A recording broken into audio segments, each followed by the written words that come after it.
ফের কি কংগ্রেস তৃণমূল জোট? 2014 লোকসভা নির্বাচনের আগে এই জোট জল্পনা উস্কে দিলেন খোদ প্রধানমন্ত্রী। রাশিয়া থেকে G20 শীর্ষ সম্মেলন সেরে ফেরার সময় বিমানের মধ্যেই শনিবার সাংবাদিক বৈঠক করেন মনমোহন সিংহ।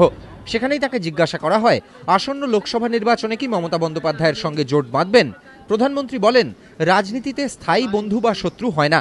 তার বার্তা, রাজনীতিতে কখনো কখনো একটা সপ্তাহই লম্বা সময়, তাই এত আগে থেকে জোটের সম্ভাবনা উড়িয়ে দেওয়া যায় না।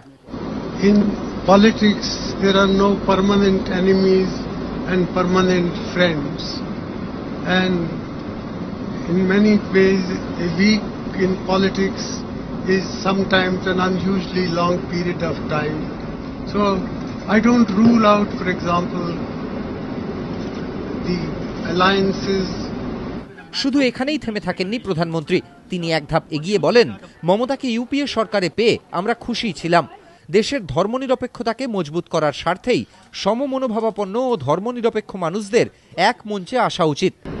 Mamata Banerjee was a very respectable member of the Congress party at one time. As a leader of the Trinamool also, we were very happy to have him in our government.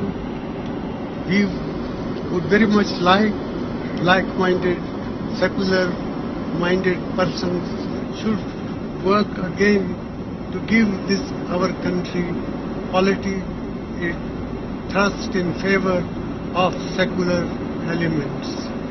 UPA 2 থেকে সমর্থন প্রত্যাহারের পর থেকেই কংগ্রেস তৃণমূল আদায় কাঁচকলায় সম্পর্ক। বারবার একে অপরের বিরুদ্ধে সুর চড়িয়েছে দুপক্ষই। সামনেই লোকসভা নির্বাচন, তার আগে প্রধানমন্ত্রীর এদিনের মন্তব্য তৃণমূলের সঙ্গে নতুন করে জোট জল্পনাকে উস্কে দিল বলেই মনে করছে রাজনৈতিক মহল। এবিপি আনন্দ।